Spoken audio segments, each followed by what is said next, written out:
This video is intended only for mature audiences. Viewer discretion is advised.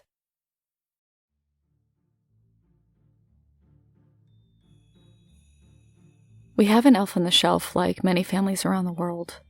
I hate it. I don't per se hate the idea of it, but rather the pressure to move the stupid thing not just every night after the kids go to bed, but at my wife's insistence, moving it every time we're all out of the house. So basically, every day when we all leave for work and school, Snowflake the elf needs to be moved after the kids get in the car. I usually leave at the last minute, so at times I'm frantic trying to figure out something for the elf to have done so I can rush out of the door. It usually involves hanging from a string or participating in a hobby I have, like my guitar or drums. I will freely admit, I enjoy seeing the reaction from my kids, and most of the time I feel like a big jerk for my disdain of keeping alive this holiday tradition. I mean, one day they'll just go straight to their rooms after school and ignore me unless they need money or a ride, right? So I play along and try to hang on to their childhood as long as possible. My girls are 12 and 10 years old. My older one, Janie, figured out that the elf wasn't really moving because she found wrapped gifts from Santa in her grandmother's house. She's a very sharp and logical kid, so very quickly everything fell into place, and that was that. It's all a sham. One down, one to go. I know, I'm back to being a jerk. She's a good kid, though, and promised not to tell her sister. My younger one, Ava, is completely different than Janie. She loves anything related to cooking, crafting, or magic. Her favorite shirt has a unicorn on it saying, "Believe." And while her sister is playing on her phone, Ava can be found making slime, sewing, or cooking Saturday morning pancakes using all her own kitchen appliances and utensils. So it should be no surprise that she loves believing in the ridiculous. So when she came to me a week ago, and a full year earlier that her sister figured it out, and said, "Dad, I know Snowflake isn't real," I was shocked. "Why do you say that?" I said while secretly giving myself a high five in my mind. It was finally over. "I just know. It's really just not believable, Dad. I mean, come on. A stuffed elf that moves around making little messes with marshmallows and jamming on your music stuff." "Well, I won't lie to you. It's just Christmas fun, and seeing you girls react to it gave us joy as parents. I will freely admit to you that the pressure of coming up with the elf hijinks was pretty intense at times." I expected a chuckle out of her, but she had a straight face that almost looked fearful. One thing about Ava is she wears her emotions on her sleeve. She should have been laughing. I'm a funny dad, damn it. I told my wife about it, and to give the impression that I was upset, I grilled Janie to find out if she had spilled the beans, and she insisted she hadn't. I believed her. I figured it must have been one of the kids at school. Whatever. Freedom is mine. Goodbye, Snowflake. You can be just another ornament from here on out. Much to my surprise, the following morning, Snowflake had moved from the tree to the kitchen, sitting alone right in the middle of the floor. That was it. No marshmallows, no note in Snowflake's signature handwriting, no other stuffed animals participating, nothing else. I picked the elf up and returned it to the tree, and when the kids got up, I joked with them about one of them moving it to mess with old Dad. They both adamantly denied doing it. "Why would we do that?" Ava said. "It's just a stupid tradition, and we're too big to play that game anymore." I scoffed at her newfound opinion and pointed to the fact that she was wearing her unicorn shirt. The next morning, the elf had moved again and had made a mess. Dog food everywhere. It was in every room, all over the floors, the hallway, the bathrooms, kitchen counters, the couch, just everywhere. At the center of the living room was a giant heart drawn in dog food bits with the elf in the center. I was pissed. Again, they insisted they had nothing to do with it. That was bullshit, and since no one copped to it, they both cleaned it up, each angrily accusing the other of being responsible for it. On the third morning, as I was taking the dog out, I walked into the living room to find a disaster scene. Overturned chairs, the rug messed up, the couch on the wrong side of the room, all the pitchers and knickknacks were scattered about. Nothing appeared to be broken, but literally not one single thing was in its right place. The elf was sitting in the windowsill. I was pissed on a whole nother level. Again, they both passionately denied it, and this time immediately began accusing each other. I had had enough. They would clean it, and unless one of them admitted to the wrongdoing, they both would spend the next week void of their precious electronics and fun projects. It was encyclopedia reading only now. I wasn't even sure we had any, but I would come up with something regardless. When I got up the fourth morning, everything was clear. The elf was sitting in the tree and everything was right with the house. I had won. There would be no more of this crap, and we would all have a good laugh about it in a few years when one of the girls copped to making the messes. I was still surprised no one had admitted it. Neither of them had ever been good at lying, and Ava's face still didn't look quite right when talking about it, but it wasn't a look of guilt or deception either. We all went shopping that day, and when we returned home, everything was still fine. The fifth morning, however, shit hit the fan. I walked into the kitchen at 6 a.m. and the fridge and freezer doors were open. Everything had gone bad or thawed overnight because it was also unplugged. I was beyond furious.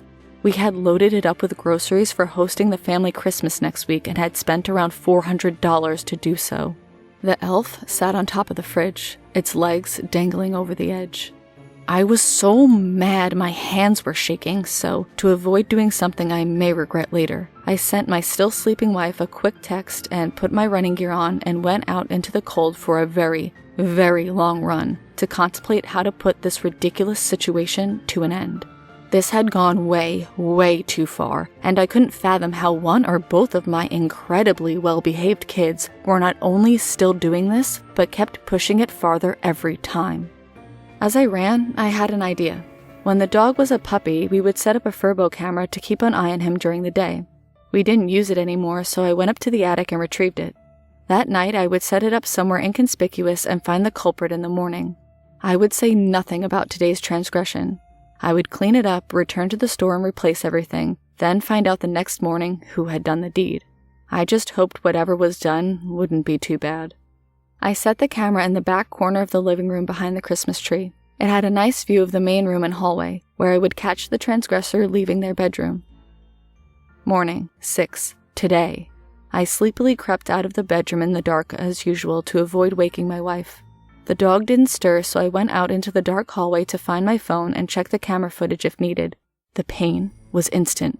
I had stepped on something very sharp. I howled and jumped away. More stabs, another jump. It was dark as night. The bathroom nightlight must have gone out, and it was full-blown chaos as I tried to find good footing, but every time I moved, it happened again. I grabbed my foot and pulled out the thumbtacks, then fell backward. Tacks stabbed into my back and the backs of my arms. I carefully turned over and swiped in front of me to clear a path until I could get to the hallway light. To my absolute horror, when it lit the area, I saw thousands and thousands of tacks the entire 20-foot length of the hallway. In some areas, the floor wasn't even visible beneath. I managed to get past the tacks, and at that moment, I heard my wife fling open the bedroom door. I screamed at her to stay in the bedroom, but she managed to get one foot in the hall and onto several tacks before her brain caught up to my shouting.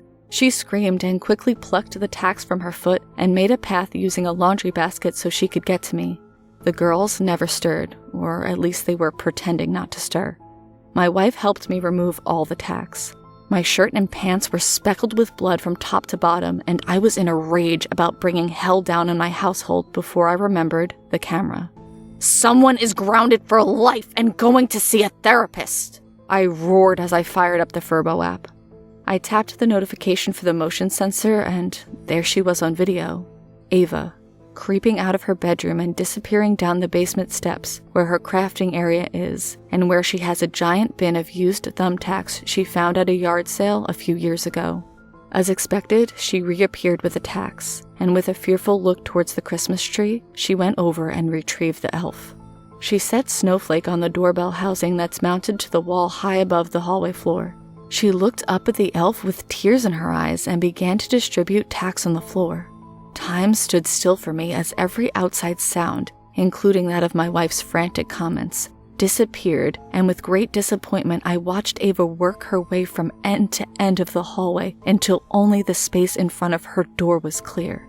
She again looked at the elf, this time full on crying and shaking.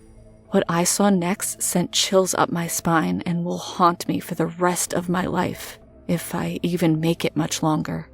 The elf's eyes suddenly glowed, and his arm slowly raised on its own and pointed towards Ava's bedroom door. With a heartbreaking, fearful look, she filled the empty area with the remainder of the tacks as she opened the door and quietly slipped into her room, gently closing it behind her. The elf's eyes returned to normal, and the arm dropped to its normal position. The bathroom light flickered a few times and went dark.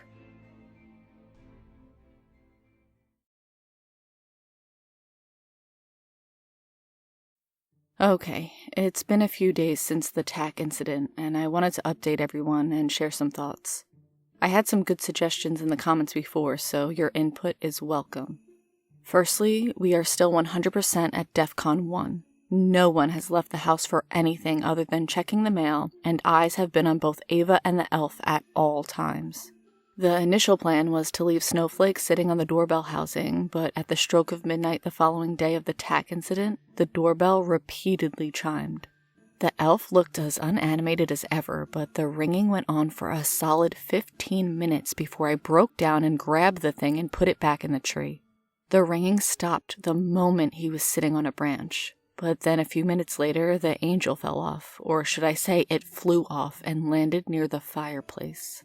I knew instantly I needed to place the elf at the top of the tree, and I did just that. I had no intention of pissing it off. Now, I'm not exactly religious, but just in case I'm wrong about that, burning Christmas tree angels in my fireplace has never been on my to-do list. Regardless, I did it.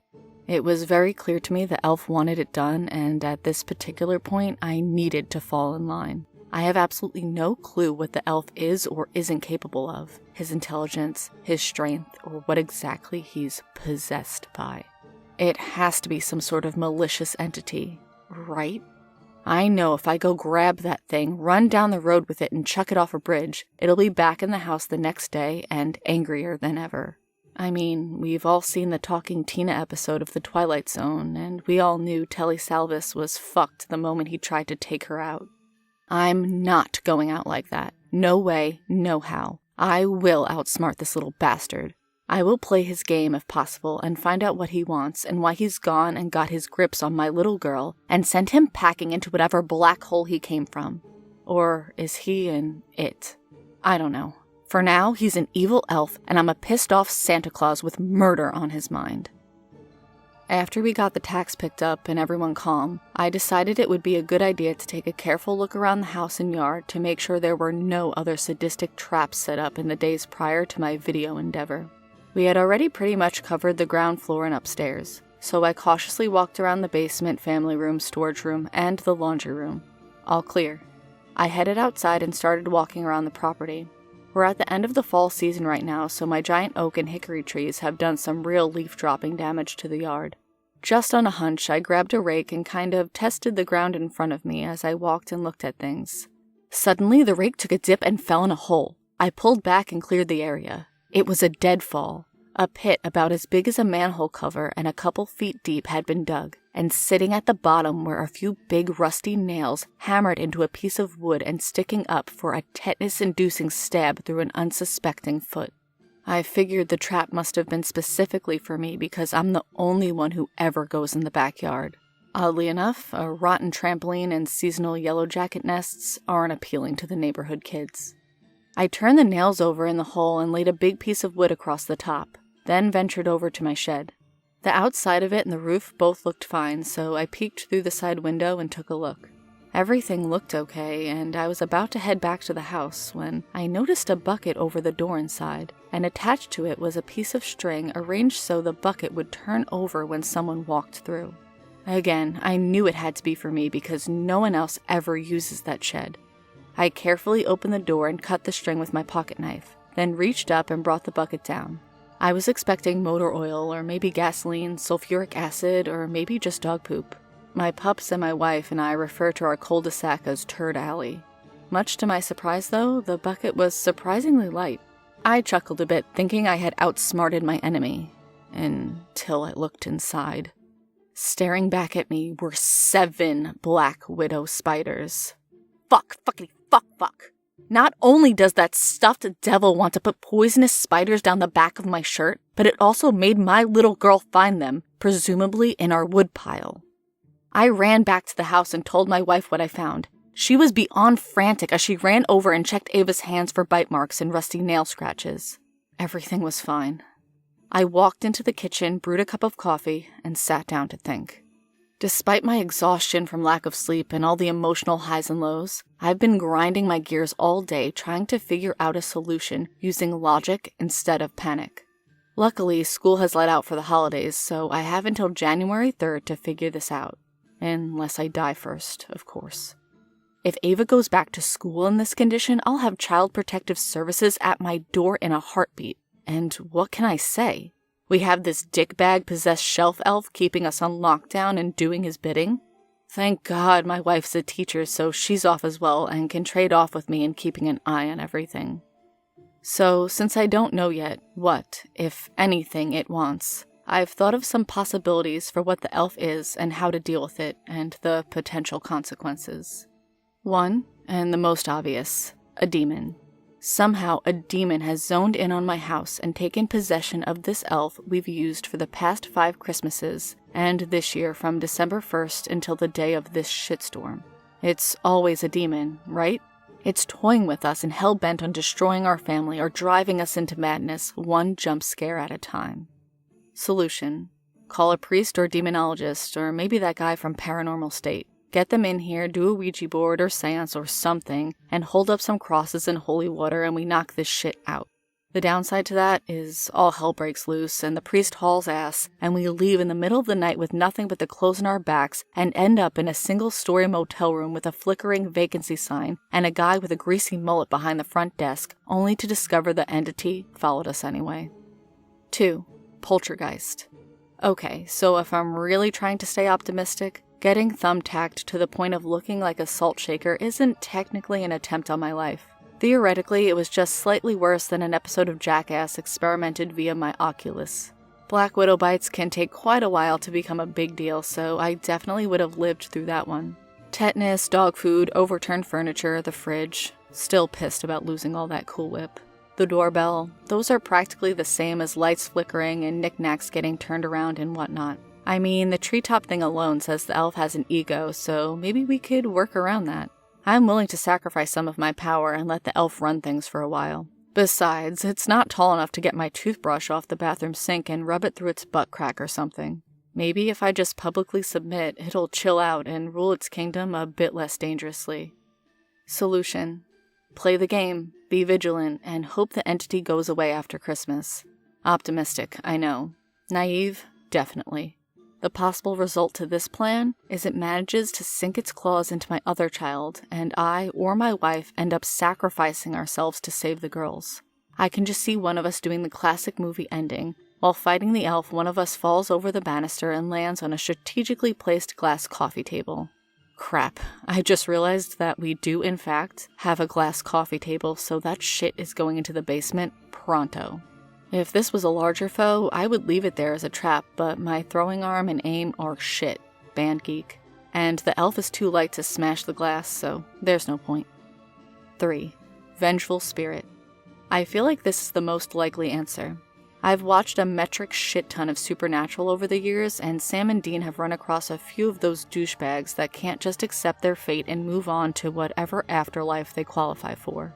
They're always getting emotional and jacking things up for the people who bought an old house in the country, sight unseen, and moved in with their angst-ridden teenager with the goal of a fresh start after their spouse died and left them with nothing but medical bills. Vengeful spirit? More like a vengeful asshole. Solution.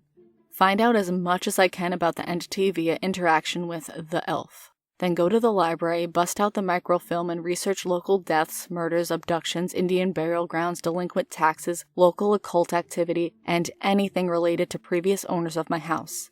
This is definitely on my list. I do think I know why the elf chose Ava. It's her openness to the magical and unbelievable. That kid's first instinct is always to believe, or at least allow herself to say, what if? And immerse her imagination in the situation she's presented with. Honestly, until she flat out told me she didn't believe in the elf, my wife and I were fairly certain she knew it wasn't real and was just playing along because she enjoyed it.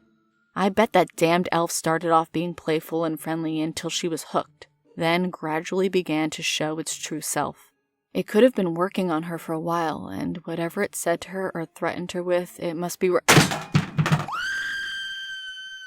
Hey guys, I had to get up because I heard a crash and a scream downstairs. Things just took a turn for the worse. The dog, who oddly has never made a peep concerning the elf, as one would expect a dog to do, was chasing one of his precious crumpled water bottles around the living room and knocked over the Christmas tree. When I got downstairs, the tree was on the ground and ornaments were all over the place, including my prized number 1 dud dough ornament I got from Ava when she was in kindergarten, and clearly lacking some adult supervision for her spelling. Janie was partially underneath the tree, but more in shock than trapped since the thing only weighs about 30 pounds. The elf was still attached to a branch and kind of hovering over Janie's face like that Tom Cruise scene in the original Mission Impossible. Ava, who hadn't said a single word all day despite our begging and pleading for information, was screaming at the top of her lungs. Dad, I'm so sorry. It said it would kill you all if I didn't do all those bad things, that it would slit you open like a fish and eat your insides right in front of me. It was nice at first, and I wanted to believe it was real, but it's not. It's really bad, and it wants to hurt us. My wife hugged Ava tight and managed to calm her down while I picked the tray up off Janie and set it back in place. We picked up the ornaments and put everything back where it belonged, then all sauntered into the kitchen to catch our breath and try to digest everything that's happened the past several days. Janie looked shocked. She didn't know about the tacks at all because she sleeps like a brick, and we'd managed to clean them up and pretend like nothing happened. As far as she was concerned, until an hour ago, the culprit behind all the pranks was her little sister. My wife and I began to discuss our options at the table while Ava sat silently, and Janie apparently was trying to get my attention. Dad! What, Janie? I roared. What is that thing? I don't know, I shouted. The stress was starting to boil over now, and she was not helping the matter. I swear I'm not a screaming asshole. Why don't you know? She shrieked, almost in hysterics as she began to cry. I was livid now. At the top of my lungs I screamed, Why in the hell would I know anything about it? The room was dead silence. I was about to apologize for going into super dick mode when she looked at me dead in the eyes and quietly said, Dad, when that elf was hanging over my face, I looked at it, and its eyes lit up with life, and it smiled. It smiled, and its eyes looked like the scariest eyes I've ever seen. They went black. They went so black they were shining, and they were so shiny I could see my own face in them. It stared at me, and I knew it was looking right into my soul, and I knew if I opened my mouth, it would jump in there and it would own me from the inside. Then, just when I thought I was gonna die, it turned its head towards you and whispered something. What? It whispered to you? What did it say? She looked at me with both fearful and accusing eyes and said, It pointed at you, Dad. It pointed, then he said, He knows who I am. I am completely floored right now. I need to get to work and figure this out before the next onslaught. I've obviously been given a clue, whether it was intended or not. I'll update when I know more. Thank you all for the suggestions and messages of support. If I don't post again, you'll know I failed. Get rid of your shelf elves in the meantime. No good can come of it.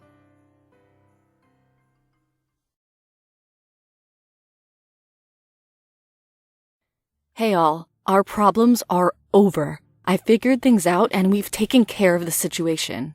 I'll give you the rundown, but first I need to tell you a story, within a story, possibly within another story. A few months after I turned 3 years old, my mom told me my friend's dad, a police officer, was killed in the line of duty. Later that day, he walked over to my house and we sat side by side on the porch and he said, My dad died. And I said, I know. And that was all of it. Short and sweet. 2 toddlers sitting on the porch side by side, casually discussing the most significant event in my friend's life, probably to this very day.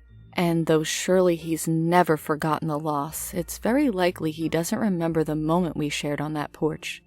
He and his family moved away several years later, and I've never seen him since.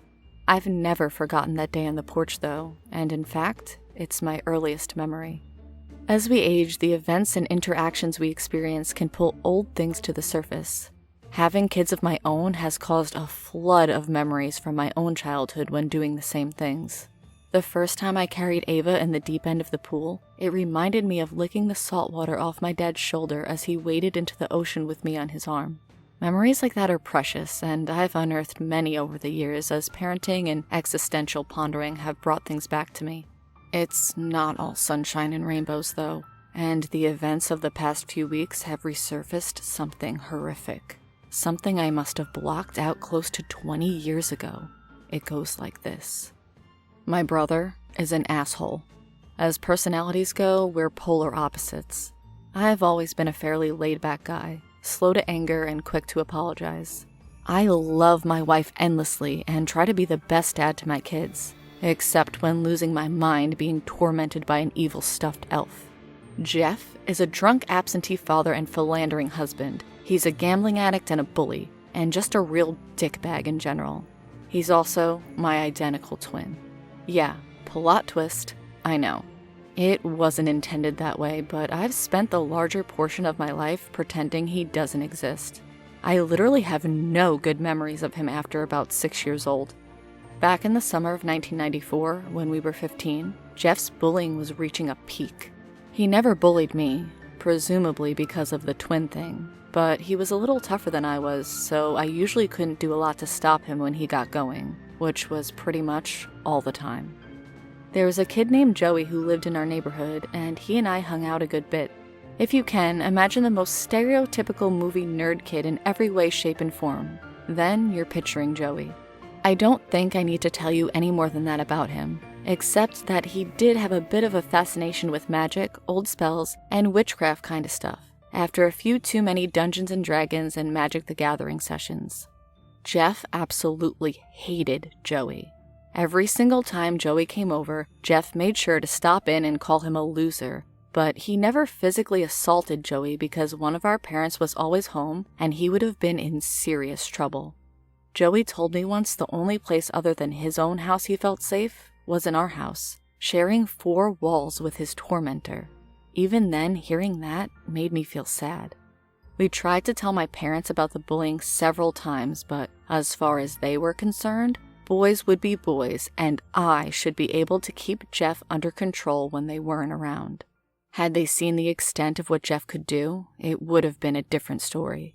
If he ever caught Joey alone or with a small group, he was merciless. The whole situation at home in the present kept eating at me for days, despite the elf just stopping what it was doing.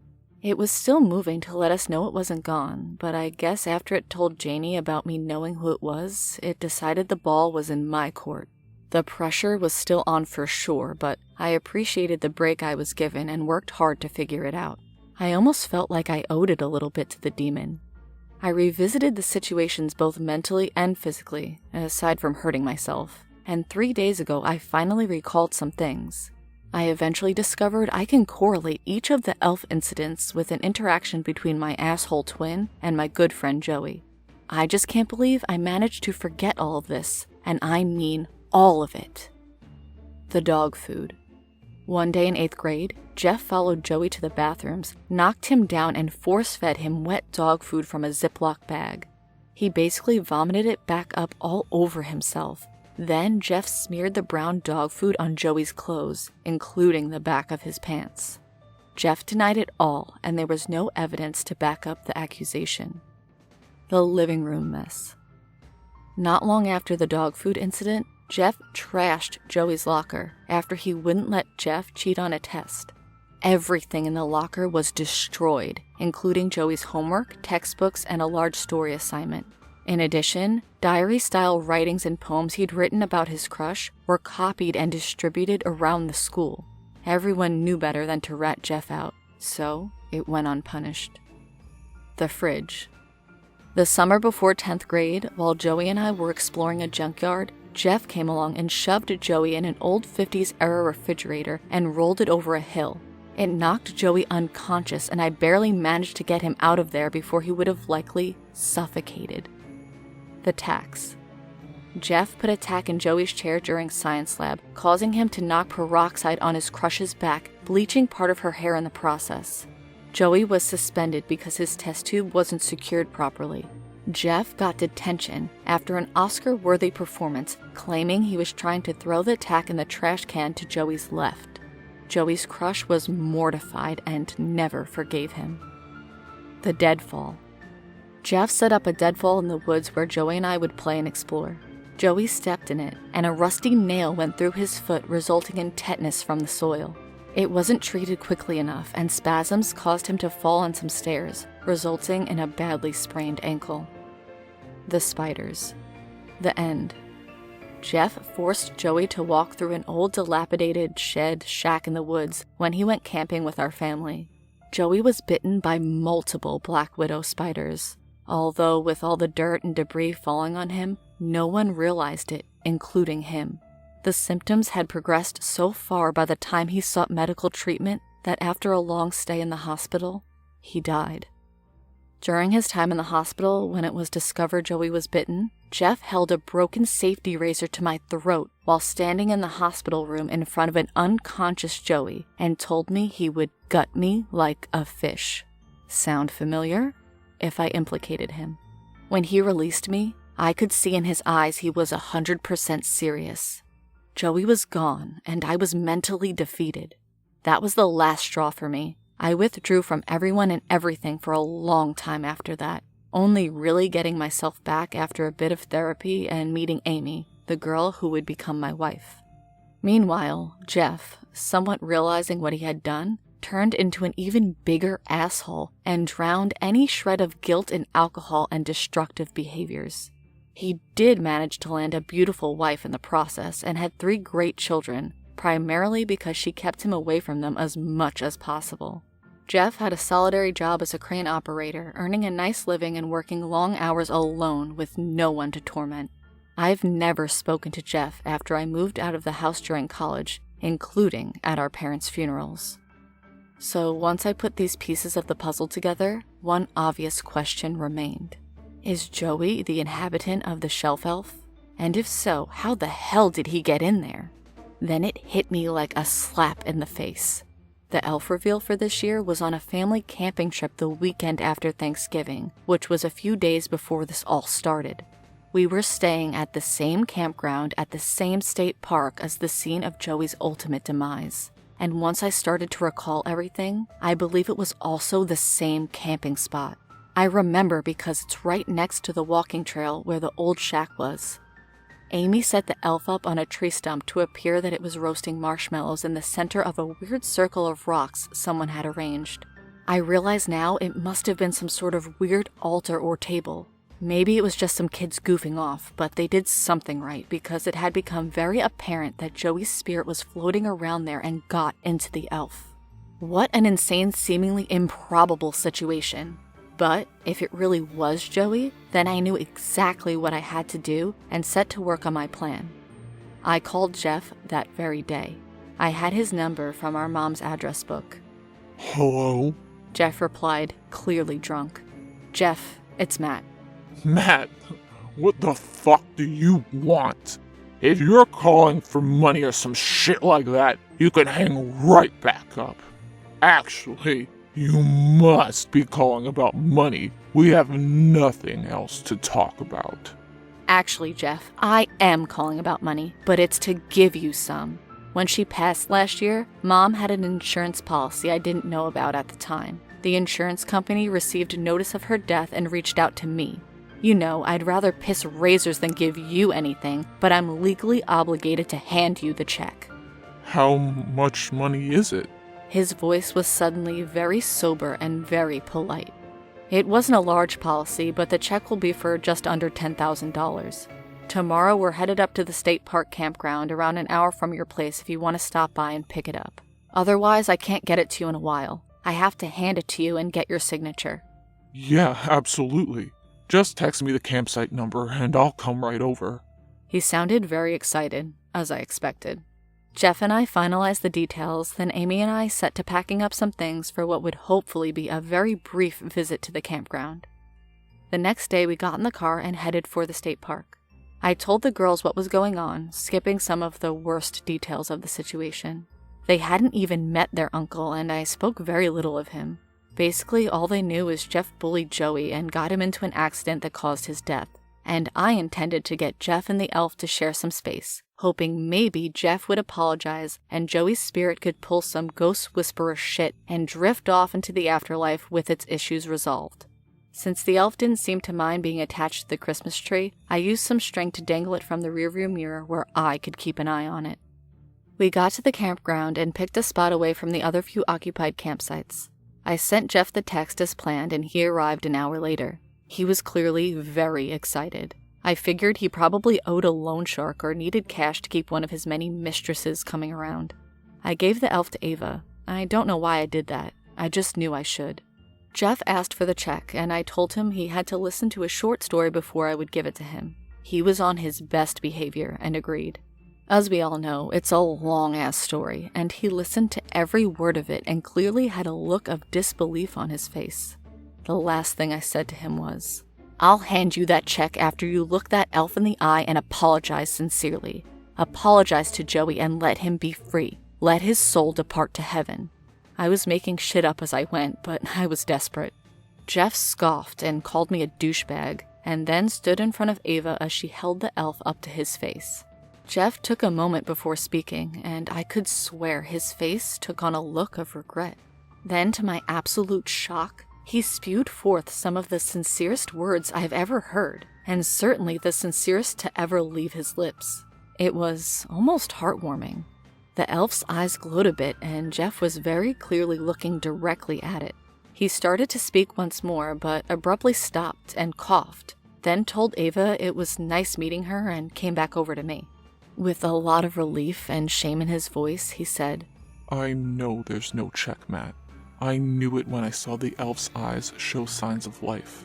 I don't know what the hell I just saw, but I know you didn't lie to me about this situation. I'm not mad. I've had this coming for a long time." Again, I was shocked. I didn't know what else to say, and he got in his car and left. "Daddy, the elf is normal. It's just the toy again," Ava said excitedly. "What? How do you know?" I replied. She looked at me with a duh expression and said, "Because it's lighter." I took the elf from her, and I'll be damned if it didn't weigh 50% less than the last time I picked it up. Was it the weight of a soul? I hoped poor Joey was at peace somewhere, though. We got our few belongings together and headed home, elf in tow, believe it or not. Things are going great now. Jeff, has been calling me every day, and we've done a lot of catching up. We still have a lot of common interests and are making plans to hang out. It'll take some time for him to adjust to things, though. He really feels like he's missed out on so much over the last 20 years and is trying to get up to speed. He can't believe he's got such a beautiful wife and great kids, and they're none the wiser to what's happened. They think he's just turned over a new leaf. Getting to play video games again has been a joy, but the technology is a far cry from Super Tecmo Bowl and NBA Jam. The little voice in his head is still begging for a drink, but he's resisted the temptation and is focusing on other things in his spare time, like sharpening up his Dungeons & Dragons skills and playing some Magic the Gathering with me via FaceTime. Everything is really working out for the best now. If I had known what could be, I would have lured Jeff to the campsite 20 years ago. Okay, gotta go. We're putting the elf away for the season, and you can bet your sweet ass I'm gonna monitor that situation closely.